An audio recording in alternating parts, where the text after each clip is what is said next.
आपके पास अभी कुछ भी नहीं आया और लोग कह रहे हैं देखो पैसा दे के धर्म बदल दिया, अभी तो कुछ आया ही नहीं। लेकिन मेरे पास बहुत कुछ आया है, मुझे यीशु ने बहुत कुछ दिया है, मुझे कोई नहीं बोलता धर्म बदल दिया। किस किस को समझ आ रही? जिस दिन आपके पास, ध्यान से सुनिएगा, गरीब आदमी को देखकर आदमी कहता तेरा धर्म बदल दिया, लेकिन वही गरीब आदमी जिस दिन मर्सिडीज में जाएगा, वही गरीब आदमी जब BMW में बैठा होगा, कोई बोलेगा? जवाब दीजिए, बोलेगा? जॉनी लीवर को कोई बोलता तेरा धर्म बदल दिया? अनिल कांत को कोई बोलता तेरा धर्म बदल दिया? परमजीत सिंह को जो बॉलीवुड में, उसको बोलता है कोई तेरा धर्म बदल दिया? नगमा को कोई बोलता तेरा धर्म बदल दिया? नहीं। क्यों मालूम? उनके फ्लैट है बड़े बड़े, उनके पास करोड़ों रुपया है, उनको कोई नहीं बोलता। मैं आज आपको बोलना चाहता हूं, आप भी उनकी तरह जॉनी लीवर बेचता है। किस किस को समझ आ रही है? जॉनी लीवर बेचता है, अनेकों पैसा बेचता है, और परमेश्वर उसे आशीषित कर रहा है। आमेन, प्रेज द लॉर्ड। नगमा, कौन कौन जानता है नगमा को? नगमा बीजती है, नगमा बीजती है, गंदे काम नहीं करती, अब वो छोड़ दिया उसने सब कुछ, अब वो परमेश्वर के लिए जीवन जीती है। Praise the Lord. याद रखिएगा, वो बीजते हैं, इसीलिए वो आगे बढ़ रहे हैं, और उनका विरोध क्यों नहीं होता? क्योंकि उनमें कोई दरिद्र नहीं है। जिस कलीसिया में कोई दरिद्र नहीं था, जिस कलीसिया में कोई दरिद्र नहीं था, वहां विरोध होता था केवल उनकी प्रार्थना का, विरोध होता था केवल उनकी आशीषों का। आप में से कौन कौन अपने विरोध को बदल देना चाहता है? पक्का अपने विरोध के हिस्से को बदल दीजिए। आपका विरोध कैसे होना चाहिए मालूम आपको? आपका विरोध होना, देखो कितनी बड़ी गाड़ी में जा रहा है, देखो देखो इसके कपड़े, अरे देखो भाई पता नहीं क्या खाने लग गया, लाल कितना हो गया। ऐसे विरोध अच्छे लगते हैं। हालेलुया। मैं आपके ध्यान को भटकाने की कोशिश नहीं कर रहा हूं, मैं आपको कहना चाहता हूं फिलिप्पुस की कलीसिया की तरह बनिए, बीचने वाले बन जाइए, देखिएगा आपके मुंह पर हंसी अपने आप आ जाएगी। सुस्त मत बनिए, आलसी मत बनिए। Praise the Lord. अब हम अंतिम दौर की ओर हैं, एक अंतिम आयत पढ़कर समाप्त करेंगे। फिलिपियों 4 अध्याय उसकी 19 आयत जरा ऊंची आवाज में पढ़े। मेरा परमेश्वर भी अपने उस धन के अनुसार जो महिमा सहित मसीह यीशु में है, तुम्हारी हर एक घटी को पूरी करेगा। किस किस को सुनाई दिया? अगर आप बीजने वाले बन गए, यहां पर क्लियर स्पष्ट पौलुस जी परमेश्वर की बात कर रहे हैं। जी पढ़ें फिर से। मेरा परमेश्वर भी, सुनिएगा, पौलुस जी कह रहे हैं मेरा परमेश्वर अपने उस धन के अनुसार, मेरा परमेश्वर अपने उस धन के अनुसार। इसका मतलब यह है, आप जिसकी पूजा करते हैं, आप जिसकी आराधना करने आए हैं, आप जिसके नाम के चर्चे कर रहे हैं, आप जिसके लहू की जय जयकार बोल रहे हैं, आप जिसके नाम के विषय में कह रहे हैं वो मेरा डॉक्टर है, उसका भी अपना धन है। समझ आई? उसके पास भी अपना धन है। फिर से पढ़े, फिर से पढ़े। मेरा परमेश्वर भी अपने उस धन के अनुसार, मेरा परमेश्वर भी, ये पौलुस जी कह रहे हैं मेरा परमेश्वर भी अपने उस धन के अनुसार जो महिमा सहित मसीह यीशु में है, जो महिमा सहित मसीह यीशु में है। आप किस पर विश्वास करते हैं? ऊंची आवाज में बोलिए, किस पर विश्वास करते हैं? तो परमेश्वर, ध्यान से सुनिएगा, यहां पर पौलुस जी कह रहे हैं मेरा परमेश्वर भी अपने उस धन के अनुसार जो मसीह यीशु में है, जो मसीह यीशु में है, जो मसीह यीशु में रहता है, उस धन के अनुसार तुम्हारी सारी घटियों को पूरा करता चला जाएगा। आमीन।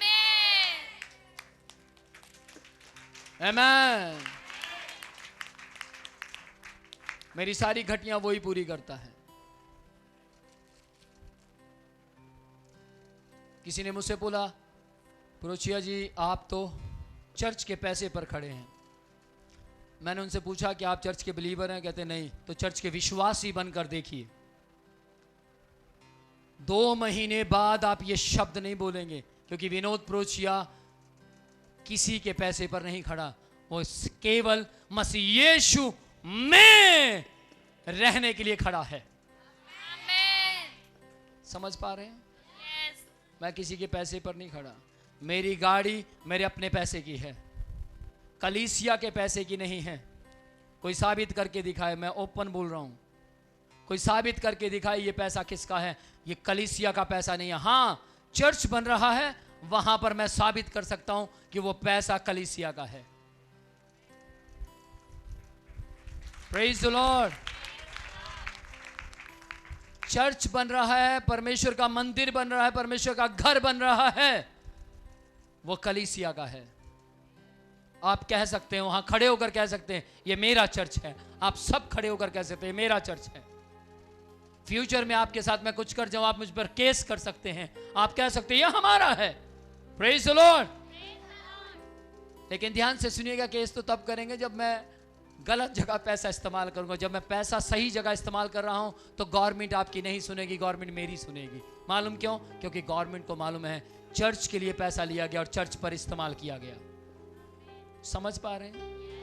कुछ समझ पा रहे हैं? कुछ समझ पा रहे हैं?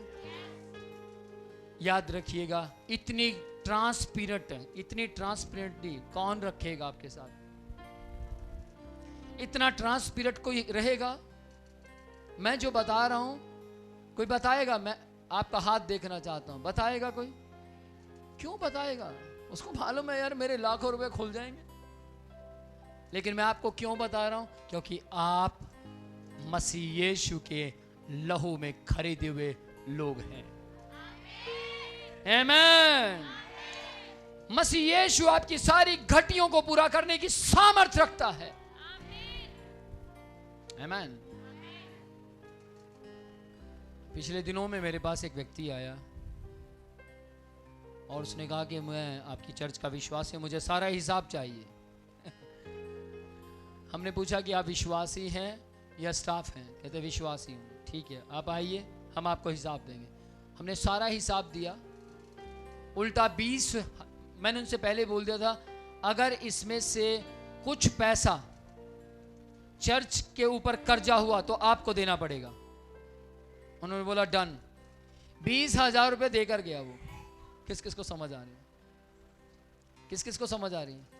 20,000 रुपए देकर गया। क्यों देकर गया मालूम आपको? क्यों देकर गया? क्योंकि 20,000 के नीचे चर्च कर्जे में था। समझ पा रहे हैं? ये कैसे हो गया? आप देखिए, फाइलें आपके पास है, बिल आपके पास है, सब कुछ आपके पास है। आपके पास 10 दिन है, पर यहीं बैठकर आप गिनेंगे। सारे बिल चेक आप यहीं बैठकर करेंगे, सारी फाइलें चेक आप यहीं पर बैठकर करेंगे। किस किस को समझ आ रही है? सारा कुछ चेक किया। 20,000 रुपए उसकी तरफ निकला, उनको बोला फंड में डाल कर जाइए। डाल कर गए। आप में से किसी और को चाहिए हो तो आ जाइएगा, हम देंगे आपको हिसाब किताब। किस किस को समझ आ रही है? ध्यान से सुनिएगा, यहां पर धंधा नहीं चलता, यहां पर सेवकाई चलती है। और जहां सेवकाई चलती है वहां के लोग, चाहे कैमरा हो चाहे फिर लाइव हो, किसी भी जगह बोलते हुए डरेंगे नहीं, वो धड़ल्ले से बोल देंगे। Praise the Lord. क्योंकि मसीह में रहने से मसीह आपकी जरूरतें पूरी करेगा। Praise the Lord. किस किस को बीजना समझ आया? भैया जिसको समझ नहीं आया प्लीज मेरी रिक्वेस्ट, आप मत बीजिएगा, लेकिन जिसको समझ आया वो बीजे। हालेलुया। आप जैसे बीजेंगे आपका पैसा बीमारियों में, डॉक्टर के पास, हॉस्पिटल में, एक्सीडेंट में जाना बंद होगा। समझ पा रहे हैं? आपका पैसे के ऊपर यीशु की आंखें आ जाएंगी। यीशु आपके नोट को, आपके पैसे को ब्लेस्ड करेगा।